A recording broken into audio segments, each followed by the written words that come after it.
네, 여러분 안녕하십니까? 딜사이트인 월가 아나운서 김세영입니다. 네, 지난주 뉴욕 시장도 정말 좋았습니다. FOMC 여파를 소화하면서 3대 지수가 모두 이제 강세를 보인 건데요. 올해 들어 처음으로 금리 인하를 한 데 이어서 강세를 이어간 겁니다. 추가적인 금리 인하 기대감도 투자 심리를 자극했는데요. 역사적으로 9월장은 증시가 조정을 받는 달이었는데 이번 달은 참 좋은 것 같죠? 3대 지수 마감 상황도 바로 짚어보도록 하겠습니다. 네, 지난주 금요일은 새 마녀의 날 옵션 만기일이었습니다. 장 마감쯤에 수급과 거래량이 급격하게 증가를 했는데요. 나스닥과 S&P 500 같은 경우에는 3주 연속 상승세를 기록했습니다. 다우는 0.37% 상승으로 마감을 지었고요. 나스닥은 0.72% 강세였습니다. 특히나 기술주의 강세가 S&P 500의 6,600포인트 돌파를 지지했는데 0.49%의 상승으로 마감이 됐습니다. 양자 컴퓨팅 관련주들도 지난주에 흐름이 또 좋았습니다. 미국의 공군이 양자 기술을 본격적으로 채택을 하면서 양자컴 관련주, 퀀텀 컴퓨팅은 폭등했습니다. 무려 26.81% 급등세를 이어나갔고요. 애플이 아이폰 신제품을 발표를 했죠. 3.11% 상승으로 마감을 지었습니다.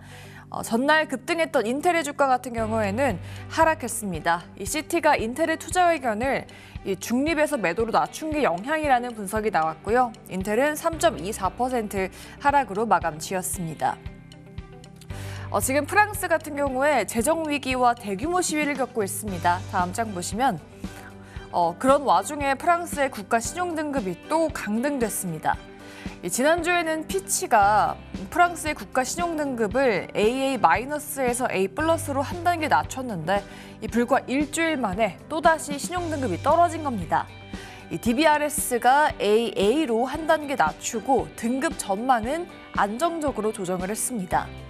이 배경은 역시나 정치 분열 그리고 전국이 점점 더 불안해지면서 재정 정책의 집행력에 큰 위험이 따르기 때문이죠.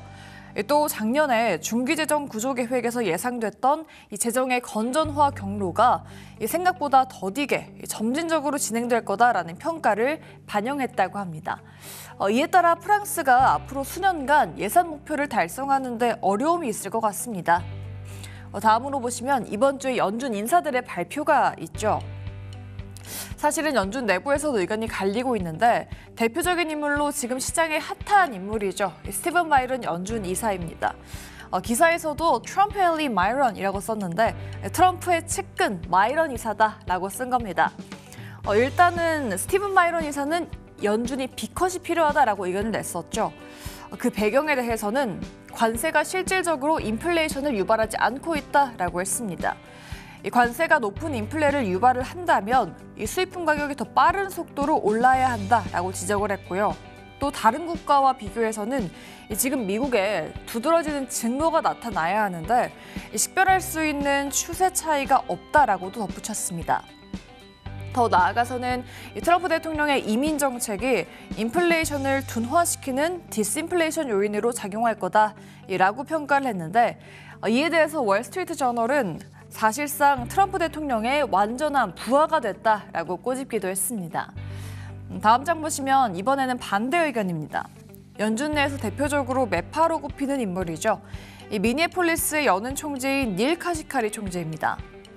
금리 인하를 지지를 한 인물인데 올해 안에 기준금리를 2차례 더 인하해야 된다라는 의견을 발표했습니다. 트럼프 대통령의 관세 정책이 장기적으로는 인플레이션에 미치는 영향은 제한적이지만 이 통화 정책을 완화적으로 이어갈 여지가 있다는 스탠스까지 밝히기도 했는데요. 일단은 이 관세가 일회성 효과인지 지속적인 요인인지 확인이 필요하다라고 말을 했고요. 또 점점 일회성일 가능성이 크다고 판단하지만 이 효과가 사라지려면 몇 년은 걸릴 것이다라고 밝혔습니다.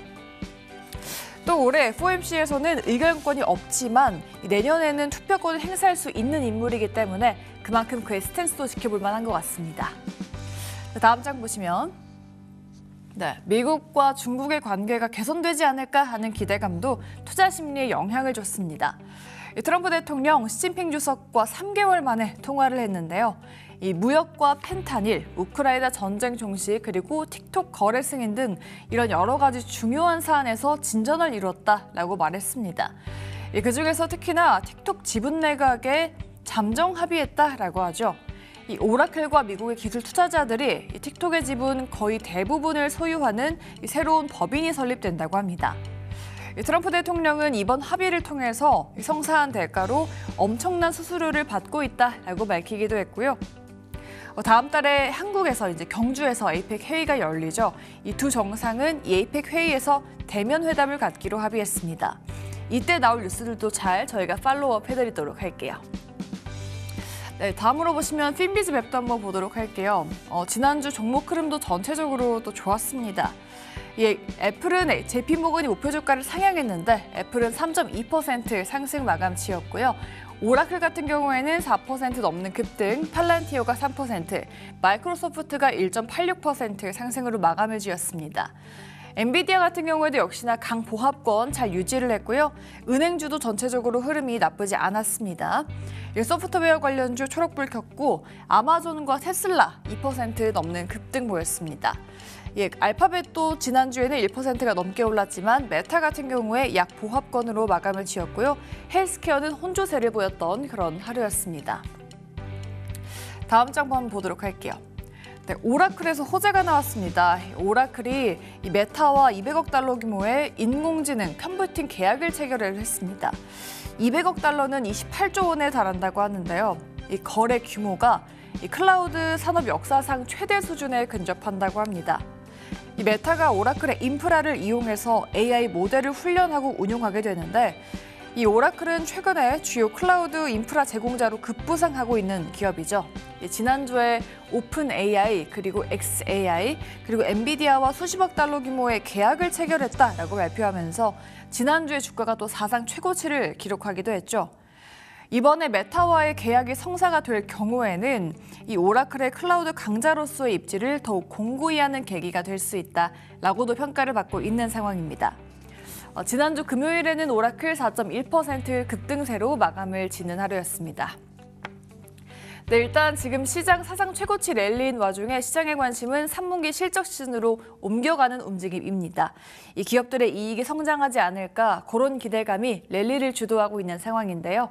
이 기대감 가져도 될지 오늘 저희가 한번 짚어드리도록 하겠습니다. 저희 다음 코너인 프리미엄 미국 주식에서 바로 만나보시죠. 잠깐! 구독, 좋아요 눌러주셨나요? 만약 아직까지 누르시지 않았다면 지금 당장 눌러주세요.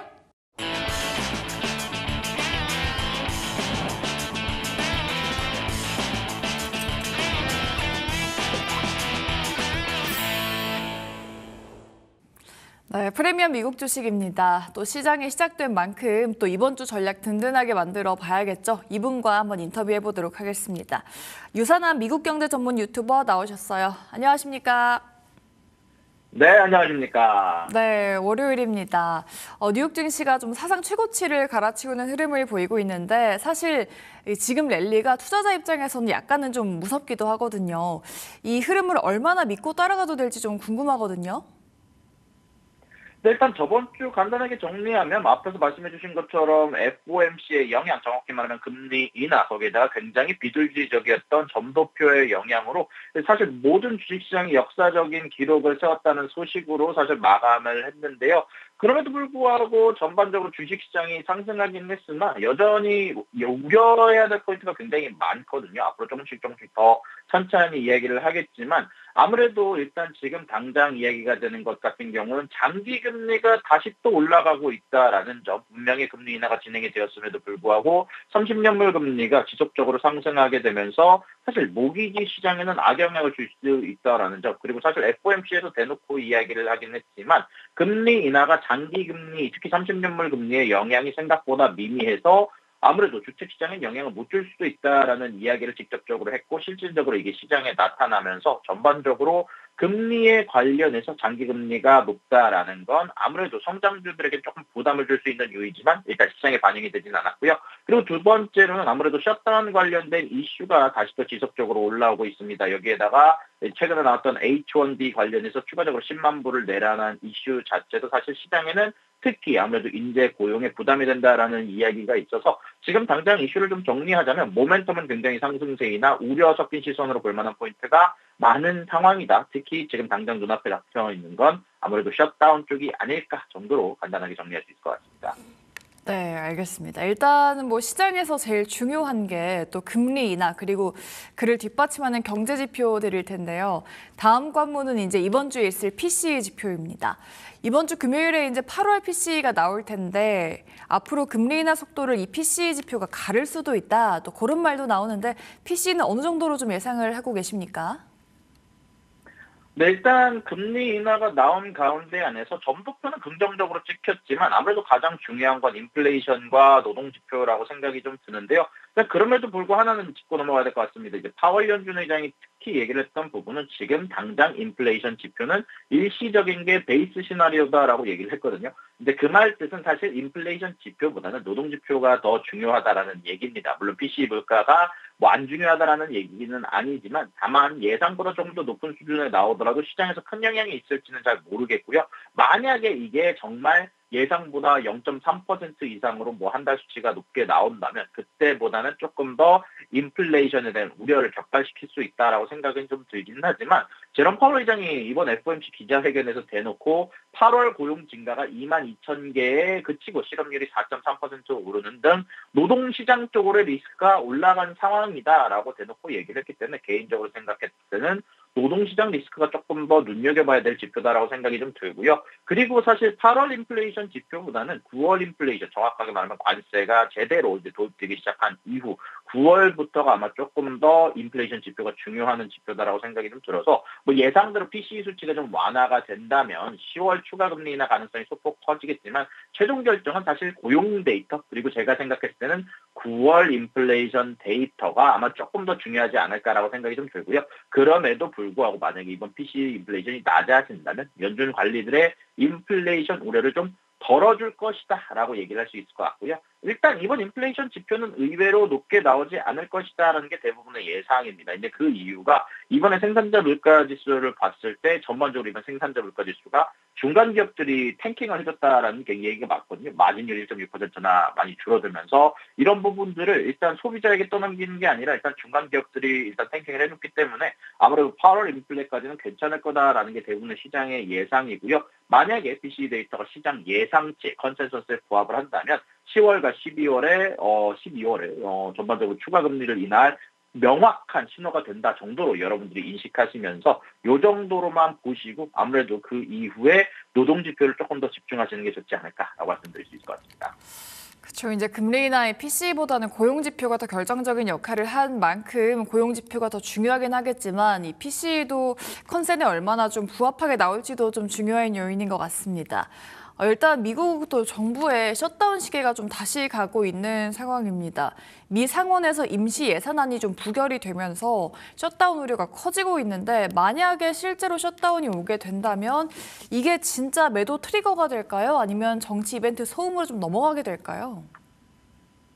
네, 일단 미국 연방 정부의 셧다운 정확히 말하면 이제 지금부터 9월 29일까지 휴회가 되고 이제 그거를 10월 1일까지 처리를 해야 된다라는 부담감이 높아지면서 특히 최근 민주당 쪽에서 트럼프에 대한 부분들을 전혀 저지하지 못하면서 여기에 대해서 이번에는 다를 것이라는 시선이 사실 미국의 애널리스트들이나 뉴스들의 대부분의 시선이거든요. 그래서 이번에 연방 정부의 셧다운은 예전에 있었던 특히 민주당이 저지하는 상황에서 트럼프가 맞고 나서 이후에 가장 확률이 높아졌다라고 말씀드릴 수 있을 것 같은데요. 일단 이런 가운데 안에서 여태까지 민주당 같은 경우는 마지막까지 밀어붙이려고 하다가도 실질적으로 막판에는 져주면서 트럼프한테 정책을 양보하면서 여태까지는 셧다운이 현실이 되지는 않았었습니다. 이제 트럼프가 집권한 이후. 만약에 그렇다면 셧다운이 현실화가 된다라면 주식시장에 어떤 영향을 미칠지 정확하게 이제 과거 사례랑 지금 현재 나왔던 뉴스들을 통해서 조금 더 이야기를 해보겠습니다. 일단 결론부터 말씀드리자면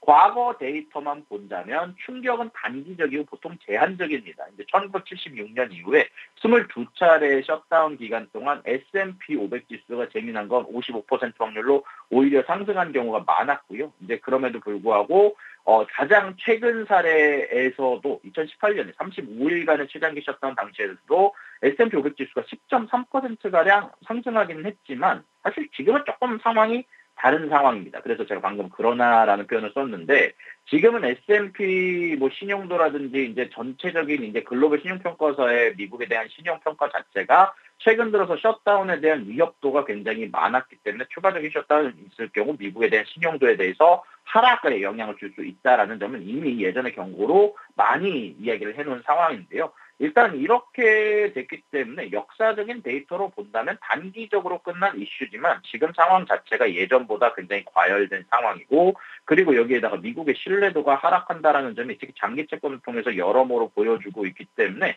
개인적인 생각을 좀 얘기를 좀 하자면, 이번 사실 FOMC를 보신 분들은 알겠지만 FOMC 도중에 갑자기 셀 사이드가 좀 어떻게 보면 기관들 쪽에서 이제 매도 신호를 굉장히 강하게 나타났다가 개인들의 매수세 혹은 뭐 기관들의 매수세일 수도 있겠지만 제가 개인적으로 생각했을 땐 개인들의 매수세가 급작하게 나타나면서 사실 뭐 FOMC 이후에 전반적으로 주가가 상승했단 말이에요. 그러니까 그런 부분들을 감안을 했을 때 지금 당장 기준으로 사실 기관들 쪽에서는 조금 수익 실현을 노려보고 있는 모습이다라고 생각이 좀 들어서 이번에 만약에 셧다운이 낼 경우 분명히 좀 더 강력하게 셀사이드 쪽에서 밀어붙이는 결과가 좀 나올 거다. 수익 실현의 이슈로 쓰려고 한다라는 게 제 개인적인 생각이라서 이번에 특히 이번 셧다운 위기가 국가 부도 위험이 있는 채무 한도 협상과는 좀 성격이 다르지만 아무래도 개인적으로 생각을 했을 때는 단기적인 악재로 작용하지 않을까. 아무래도 9월에서 10월 중순으로 넘어가는 동안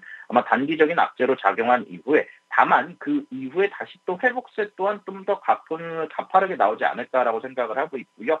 이런 정치적 불확실성을 빌미로 한 단기 차익 실현 매물이 나오겠으나 아마 그때 좀 더 노려보다가 분할 매수 타이밍으로 들어가신다면 아마 개인적으로 나쁘지 않은 결과 얻을 수 있지 않을까라고 생각을 하고 있습니다. 네, 미국의 신용도에 일단 부정적인 영향이 있긴 하겠죠. 셧다운되면 매도 트리거가 될 수도 있겠네요. 사실 단기 악재지만 분할 매수도 좀 괜찮다라고 좀 말씀을 해주셨습니다. 자, 그렇다면 종목으로 한번 들어가 보도록 할게요. 애플 주가가 3%가 넘게 반등을 했습니다. 일단 아이폰 신제품을 내놨는데 주변에서 좀 아이폰 샀다고 인증샷이 또 많이 올라오더라고요. 이번에 애플의 반등이 단순하게 신제품 효과에 대한 반등일지 아니면 좀 실적까지 좀 이어질 만한 그런 시그널로 좀 봐야 될지 그 모멘텀이 좀 궁금합니다. 네, 일단 솔직히 저는 이번 아이폰에 대한 새로운 발표를 봤는데 저는 개인적으로 부정적으로 좀 봤지만 사실 재미났던 건 최근 들어서 아이폰에 대한 교체 수요가 너무나도 부족했던 점이 많았기 때문에 이게 생각보다 슈퍼사이클이라고 얘기를 하면서 애널리스트 사이에서는 여기에 대한 기대감이 굉장히 많더라고요.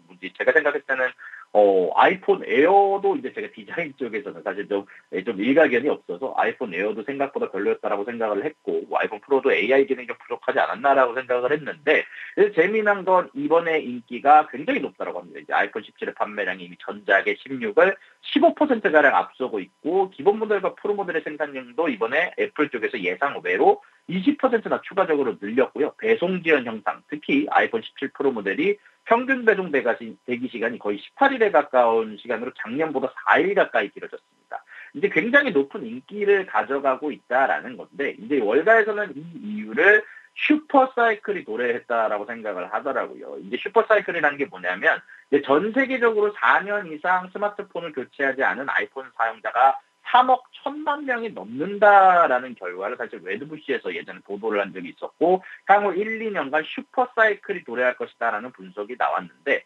아무래도 이번에 가격 인상이 분명히 되었다라고 얘기는 하지만 전반적으로 여태까지 아이폰을 교체하지 않으면서 AI만 기다렸던 아이폰 사용자들이 드디어 참지 못하고 교체하지 않았나라는 얘기가 좀 나오고 있고요. 여기에다가 아이폰 17 프로 모델의 가격도 $100 가까이나 인상을 시켰는데 결국 판매량도 늘고 여기에다가 전반적인 가격까지 늘리게 된다면 평균 판매 단가까지 높아지다 보니까 전반적으로 이런 부분들이 특히 애플에게는 장기적으로, 단기적으로도 장기적으로 굉장히 긍정적으로 작용할 수 있다라는 얘기가 나오고 있습니다. 이제 월가 같은 경우는 4분기 평균 매출을 약 1,016억 달러로 예상을 하고 있고 전년 대비 6% 이상 성장한 수치가 나올 것으로 예상이 되고 있어서 아무래도 이런 부분들 관련해서 단기적으로 그리고 중기적으로도 사실 다음번에 애플 발표 때에는 AI 관련한 조금 더 추가적인 발표가 있을 것으로 예상이 되고 있어서 아무래도 지금의 애플의 가격대가 생각보다 많은 애널리스트나 아니면 많은 분들에게 좀 더 매력적인 가격대가 되지 않을까. 그리고 이런 부분들 관련해서 아마 가장 명확하게 지표로 알려줄 것은 아마 다음 어닝 때지 않을까라고 개인적으로 생각을 하고 있어가지고 다음 어닝 때 이제 아이폰 17 시리즈의 강력한 초기 수요 그리고 가격 인상 효과, AI 기능 강화가 맞물리면서 아마 지금 상승보다 조금 더 크게 상승할 수 있는 폭이 아마 좀 더 어닝 때쯤에 예상되지 않을까 정도로 아마 정리를 할 수 있을 것 같습니다. 네, 이제 실적 시즌에 이제 진입을 한 만큼 매출과 실적 개선까지 이어질 회복 시그널로 좀 볼 수 있을지도 지켜봐야 될 것 같습니다. 다음은 좀 반도체도 보도록 할 텐데 엔비디아가 중국에서 밴당하면서 살짝 이제 주춤했었잖아요. 그러다 이제 인텔이랑 발표를 하면서 인텔도 폭등하고 엔비디아도 이제 상승이 나와지고 있는데 또 이제 내일쯤 마이크론 실적이 나올 텐데요. 반도체 주들의 전망은 좀 어떻게 보십니까?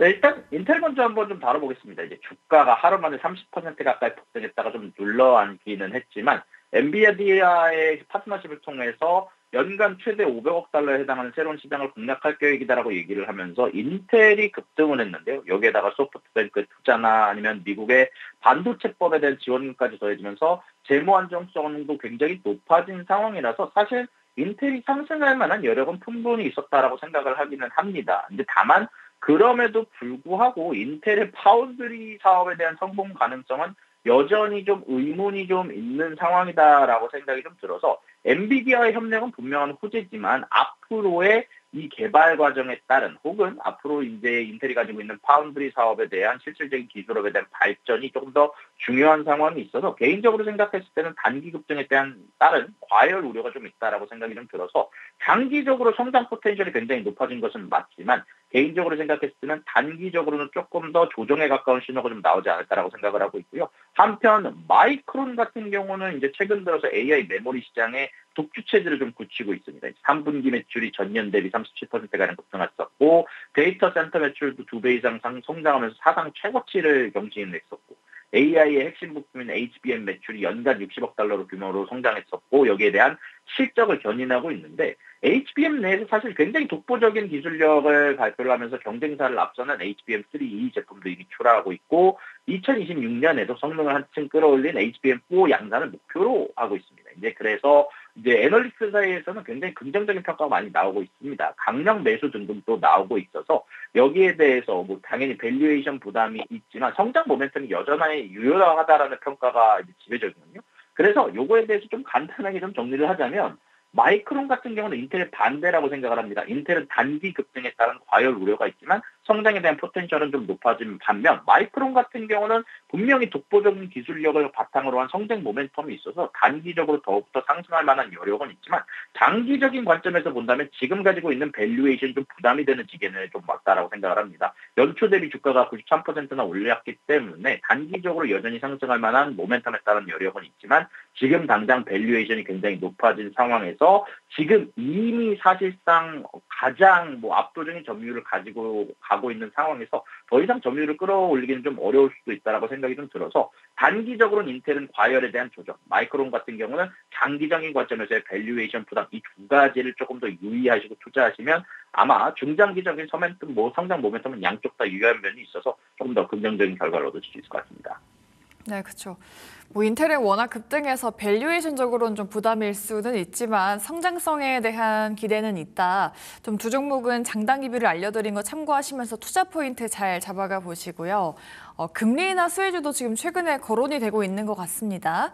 금리 인하 수혜주로는 금융이라든지 신재생, 바이오 좀 여러 가지가 나오고 있는데 지금 이런 금리 인하 수혜지를 담아야 할지 아니면 사실 원래부터 시장에서 좀 핫했던 그런 AI 관련주를 좀 오히려 눈여겨보는 게 좋을지 이 금리 인하 수혜주에 대한 의견은 좀 어떠십니까? 일단은 몇 가지 가정을 해드리고 이제 각각 섹터별로 말씀을 드리겠습니다. 일단은 금리 인하가 이제 경기 둔화 없이 온다라는 관점에서 본다면 핀테크 같은 경우는 가장 빠르고 가장 직접적인 금리 인하의 수혜를 받을 섹터로 봅니다. 왜냐면은 금리 인하 같은 경우는 이제 사실 은행들이나 대출 관점으로 본다면 마진율을 낮출 수 있는 어떻게 보면 전체적인 매출의 폭을 낮출 수 있는 부분이긴 하지만 반대로 소파이나 업스타트 아니면 블록 같은 곳 쪽은 전반적으로 소비가 촉진되는 것 자체가 대출 비용을 낮추고 더 많은 소비자들이 생기기 때문에 핀테크 기업에는 가장 직접적인 호재로 작용하게 됩니다. 실질적으로 개인적으로 생각을 했을 때 소파의 업사이드, 글로벌, 어펌 등등 이런 쪽에 대한 목표 주가가 지속적으로 상향 조정하면서 핀테크 섹터에 대한 긍정적인 시장이 나왔고, 그리고 그 다음으로 바이오테크 섹터로 본다고 한다면 신약 개발이나 막대한 자금이 필요한 바이오테크 기업들은 금리 인하로 인해서 자금 조달 부담을 전반적으로 덜게 되기 때문에 M&A에 대한 활성화로 이어질 수도 있어서 전반적으로 바이오테크 또한 전반적으로 좀 좋은 주가에 대한 흐름이 이어질 수도 있다라고 생각을 좀 들 수 있고요. 다만 신재생 에너지와 금융 섹터는 조금 다르게 볼 수 있습니다. 신재생 섹터 같은 경우는 분명히 금리 인하로 인한 프로젝트 파이낸싱 비용이 굉장히 줄어들긴 했지만 이로 인해서 사업성이 개선되긴 하겠지만 지속적으로 지금 트럼프 정부가 계속해서 이제 신재생 에너지에 대한 지원금들을 줄여가고 있기 때문에 여기에 대한 전반적인 수요가 좀 줄어든 상황이거든요. 그럼에도 불구하고 태양광 쪽에서 생각보다 아직까지 지원금이 좀 더 유지가 된다라는 점 때문에 지금 당장 주가가 소폭 상승하고 있기는 하지만 아직까지는 조금 크게 들어가기에는 조금 부담이 되는 트럼프의 정책들이 좀 있는 상황이다라고 할 수 있을 것 같고, 또 마지막으로 금융 섹터 같은 경우는 금리 인하가 단기적으로는 예대 마진에 복합적인 영향을 줍니다. 그래서 단기적으로는 어떻게 보면 다음 어닝 때는 악재로 작용할 수 있다라고 좀 생각이 들고요. 다만 중장기적으로 관점에서 본다라고 얘기를 하시면 코로나 때 봤던 것처럼 금리 인하가 진행이 됐을 때 중장기적으로는 대출 수요를 늘리고 예금 비용을 낮춰서 은행 수익성에 긍정적으로 봐여지는 점이 좀 많거든요. 다만 여기서 많은 분들이 이제 잘 모르시고 있는 부분들을 좀 얘기를 좀 하자면, 이제 FOMC나 여태까지 연준의 움직임들을 많이 보아주신 분들은 이제 영레포라는 거를 알고 계실 거라고 생각합니다. 이제 영레포라는 건 은행들이 남는 돈을, 남는 유동성을 가지고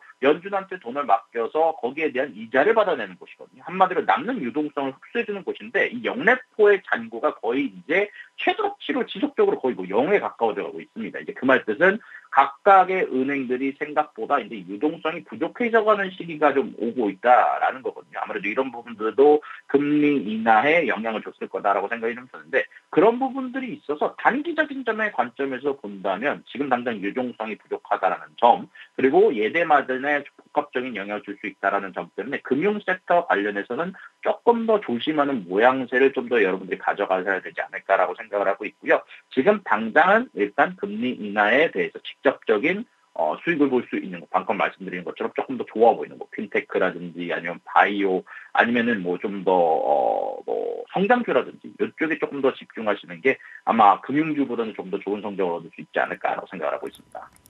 네, 같은 금리 인하 수혜주 안에서도 섹터별로도 또 투자 센스를 다르게 가져가야 될 것 같은데, 투자 타이밍도 또 중요합니다. 이렇게 시장이 사상 최고치를 기록하고 9월이 안 좋다 안 좋다 하지만 정말 지금까지는 너무 좋습니다.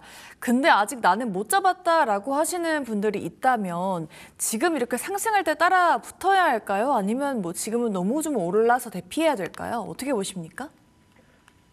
일단은 저 같은 경우는 최근 들어서 지속적으로 고수하고 있는 스타일은 사실 데이터 확인 후 분할이라는 조금 더 뉴스가 나온 이후에 조금 더 안전성을 가져가는 리스크를 좀 줄이는 선택을 하고 있긴 하지만, 근데 결론부터 말씀드리자면 사실 최근 들어서 조금 더 성과가 좋았던 것은 모멘텀, 이제 전반적으로 상승할 때 따라붙는 쪽이 조금 더 여태까지 투자 전략에서 조금 더 앞서고 있다라는 게 요즘 시장에서 좀 나오기는 했습니다. 일단은 그 이유 자체가 지금 현재 시장이 연준이 금리 인하 기대감 그리고 AI 혁명이라는 강력한 호재를 갖고 있기 때문인데요. 다만 그럼에도 불구하고 제가 좀 더 리스크를 조심하는 이유에 대해서는 앞서서 말씀드린 것처럼 여러 위험 신호가 여러 군데서 들리고 있습니다. 지난 12주간 모든 자산의 랠리는 사실 역사적으로 굉장히 희귀한 현상입니다. 여기에다가 랠리가 일부 대형 기술주에만 편중이 되어 있고, 말씀드렸던 것처럼 영레포가 굉장히 이제 잔고가 낮아진 상황에다가 프랑스 쪽에서의 채권 문제도 있고 일본 쪽에서도 매파적 동결을 선언한 상황이라서